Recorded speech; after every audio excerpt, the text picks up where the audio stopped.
Dakwah dalam cinta, dan kali ini di sebelah saya ada Gus Miftah yang katanya kemarin lagi viral. Nah, untuk klarifikasi supaya nggak jadi simpang siur, saya akan klarifikasi hari ini sama Gus Miftah sendiri. Gus, ada pertanyaan netizen nih. Tapi sebelumnya aku pengen nanya dulu nih. Ya. Kan Gus nih udah berdakwah seperti yang kemarin di video viral itu udah hampir 15 tahun ya. Di Sarkem 18 tahun, di kafe 14 tahun. Nah, termasuk salon-salon plus yang ada di Jogja. Salon plus itu apa? Puskesmas. Pusat kesenangan mas-mas. Oke. Dan selama ini itu nggak pernah ada masalah ya? Gak Gus, ada masalah, gak ada masalah. Tapi kali ini. Bahkan kita ada majelis duha di tempat seperti itu. Ya alhamdulillah, oke. Itu selama ini nggak ada masalah, tapi kali ini jadi viral, Gus. Jadi masalah. Nah, apa pandangan Gus berdakwah atau sholawat di tempat, maksudnya kafe seperti itu, yang adabnya banyak yang bilang di komen ya, kalau bukannya sholawat tuh harus tempat yang, atau berdoa melafazkan nama-nama Allah itu harus di tempat yang bersih, sedangkan di sana kan jual khamar, terus tempatnya bermaksiat katanya gitu. Jadi pandangan Gus sendiri gimana gitu? Nabi Ibrahim itu dakwahnya menggunakan makanan. Pernah satu ketika Nabi Ibrahim itu masak enak banget, seperti masakannya Bunda. Bapak Ibu semuanya bisa tanya Bunda, pernahkah Gus Miftah mencacat, mencaci maki, menghina makanan yang dihidangkan oleh Bunda? Wallah nggak pernah, tanya Bunda. Kalau senang saya makan, nggak senang saya diam. Orang kok tak banting piringnya orang. Jadi ketika Nabi Ibrahim ini dakwah dengan makanan, semua orang disuruh makan. Maka kenapa Nabi Ibrahim itu gelarnya Khalilullah, kekasihnya Allah. Ternyata Nabi Ibrahim itu rajin ngasih makan orang. Lah, begitu dia makan, orang-orang dipanggil Mbak Cinta. Sini makan. Agamamu apa? Nyembah siapa? Allah. Kamu makan, silakan.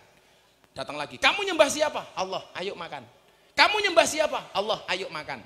Terakhir ada orang datang. Set. Kamu nyembah siapa? Kamu nyembah Allah enggak? Enggak. Saya enggak nyembah Allah. Enggak usah, kamu enggak boleh makan. Pergi sana. Akhirnya apa? Nabi Ibrahim ditegur sama Allah Subhanahu wa taala. Ibrahim, kenapa dia kamu usir? Jelas, yang lain nyembah Allah Tuhan. Dia tidak nyembah Allah. Apa jawaban Tuhan kepada Ibrahim? Ibrahim, yang baik dan yang buruk, yang nyembah aku dan tidak nyembah aku, semuanya adalah hambaku. Dan tiap hari mereka aku kasih makan.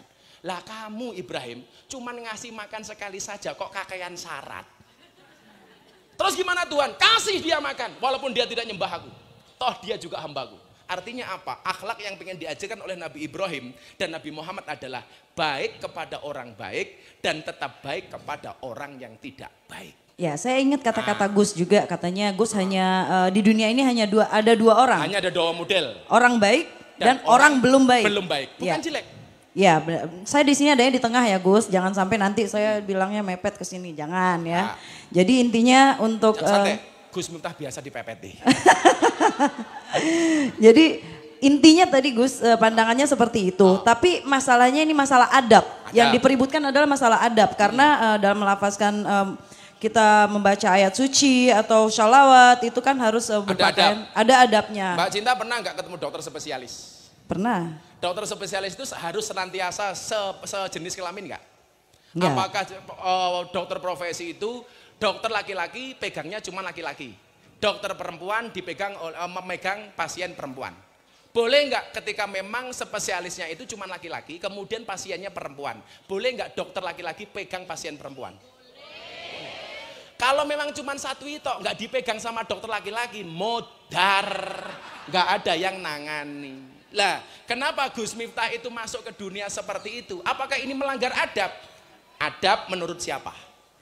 Karena Al-Quran mengatakan ud'u ila sabili rabbik, serulah kepada jalan Tuhanmu. Yang diseru itu bukan orang yang baik. Orang yang belum baik diseru supaya menjadi baik. Amin. Kalau mbak-mbak kafe itu malam minggu paling tak suruh ke sini, nggak mungkin mau, wong mereka kerja. Apalagi malam minggu itu pasti malam yang paling rame untuk mereka. Nggak mungkin datang. Tapi saya acungi jempol 5 sama mbak-mbak Sarkem. Nggak cuma 4, 5. Siji, loro, 3, 4, siji ini golek dhewe. Mereka mau datang mbak ke sini mbak. Dari Sarkem dan teman-teman WTS itu mereka nyewa bis mbak datang. Walaupun setelah itu mereka kembali bekerja. Tapi kita tidak boleh menjadi hakim bagi mereka. Kenapa? Alaihissallah bi'ahkamil hakimin. Yang berhak menjadi hakim adalah Allah. Lah kenapa adabnya Gus Miftah sampai masuk ke sana? Karena nggak ada satupun orang yang mau datang ke sana. Kalau kemudian netizen tanya sama Gus Miftah, ini mbak, yang barangkali Mbak Cinta nanti harus sampaikan. Kalau ada netizen tanya sama Gus Miftah, oh Gus Miftah ngaji di kafe itu karena motifnya ekonomi, karena duit dan lain sebagainya. Tanya Mbak Sarkem, Gus Miftah pengajian 18 tahun di Sarkem, konsumsi bawa sendiri, nasi bawa sendiri untuk mereka. Gus Miftah bagi mukena, Gus Miftah bagi sajadah, bagi Al-Quran. Nggak pernah dapat apa-apa, justru kita yang kasih mereka apa-apa. Supaya apa? Supaya hijrah ke jalan Allah Subhanahu wa Ta'ala. Kowe kudu iso ngono kuwi le ra ini. Ada lagi Mbak? Ya, ada lagi pertanyaan. Yang lebih pedes pertanyaannya apa? Aduh, saya takut nih, saya di kampung Gus Miftah nih. Oh, ntar apa-apa. Saya nggak bisa pulang. Oh, pulang. Nggak apa-apa, ntar bapak-bapak temenin saya pulang, kan bajunya sama. Cie. Bang Gasim langsung, yes! Biasa, kalau host itu biasa kayak gitu. Modus. Biasanya kan Gus Miftah nyuarakan. Nih, ada sebuah pandangan, kenapa nggak diberitahu dulu gitu, maksudnya menggunakan pakaian sopan gitu kan, setidaknya tidak ada yang namanya zina mata yang beriringan dengan sholawat gitu. Kenapa sih nggak dikasih tahu dulu Gus gitu? Begini, belum tentu orang yang melihat itu nafsu dan belum tentu orang yang tidak melihat itu tidak nafsu. Banyak orang di kamar sendiri, nggak lihat apa-apa, tidur begini, tapi otaknya kemana-mana.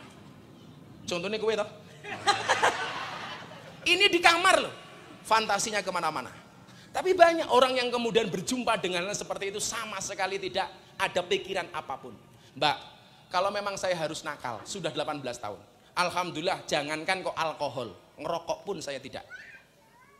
Santri semuanya bisa lihat, pernahkah abah ngerokok? Enggak. Kalau kemudian orang berpikiran, alah paling ngaji di kafe habis ngaji minum.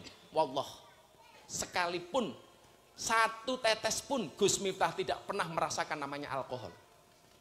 Jangankan alkohol, ngerokok gitu cangkemku radoyan. Enggak. Kenapa? Karena saya yang jaga. Kalau saya sampai minum, saya tidak berhak ngasih tahu mereka untuk ngaji. Kenapa? Karena nggak ada bedanya saya dengan mereka. Kalau kemudian kemarin Mbak seperti itu sebenarnya nggak terlalu ekstrim seperti itu. Memang pernah sekali dua kali seperti itu. Tapi rata-rata kalau Mbak Sarkem itu ke pengajian Mbak, mereka juga pakai jilbab. Makanya daripada nyinyir, coba datang ke sana. Mereka tanya, Gus Miftah ikhlas nggak ngasih kami mukena atau ruku atau sajadah? Ikhlas. Syaratnya apa? Untuk sholat, jangan untuk kemul. Saya bilang begitu. Ini kan masalah sudut pola pandang aja, makanya kan aku juga hanya bisa menengahkan saja gitu. Jadi kadang-kadang mereka juga pakai, kadang-kadang tidak. Ya. Tapi yang jelas, kita tidak bisa memaksa mereka. Kalau mereka saya paksa, maka jadi ngaji. Kamu harus berjilbab. Nanti kalau ada tamu datang, kamu sapa dengan kalimat Assalamualaikum. Bubar tamu ini rata kok.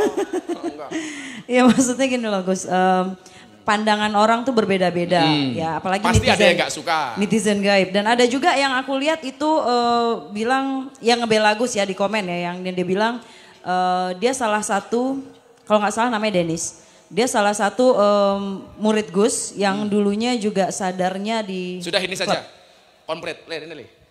Mana? Iki. Ada orang ya? Ini lebih sadis daripada itu. Mana? Ini. Naik panggungnya ini, munggah panggung nih, ngentane apa le? Ben ngerti. Ini nih, munggah panggung nih. Sini sing apa-apa wis lompat. Kowe kaya lompat nggo kulkas kan lho. Berarti maling. Ini namanya Mas Zulham. Yep. Mas Zulham. Siap, Mas. Ini dulu dunianya malam. Keamanan kafe-kafe. Bikinannya minum. Alhamdulillah bertobat. Kalau dulu ditanya pernah baca orang, tanya sendiri. Pernah baca orang nih? Apa boleh? Taman kayak gini. Wis masa lalu. Tak tanya dulu. Pernah di penjara berapa tahun? 3 tahun. Pernah di penjara 3 tahun. Waktu itu kasusnya apa le? Apa boleh? Nggak apa-apa Mas. Orang udah apa? Aman. Penting pernah baca uang atau apa gitu aja.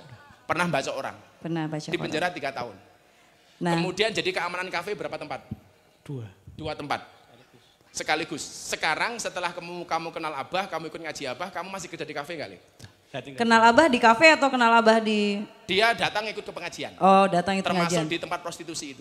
Okay. Karena dia mikir, masa sih di tempat seperti itu ada ngaji, dan dia datang, alhamdulillah dapat hidayah. Oh. Dan gaji kamu dari 2 kafe itu dulu kamu tinggal? Tinggal. Kamu sekarang kerjanya apa? Yo, alhamdulillah ada-ada aja. Ada-ada saja. Meninggalkan 2 tempat gajinya tiap bulan ada. Sama, saya juga kayak gitu. Alhamdulillah. Nah, sama. Meninggalkan jodoh, yang dibenci Allah untuk atau yang jangan-jangan jodoh Allah. Nih malah. Masya Allah. Ini enggak dari Padang ceramahnya jodoh. Jadi ini bukti konkret, Dan masih banyak.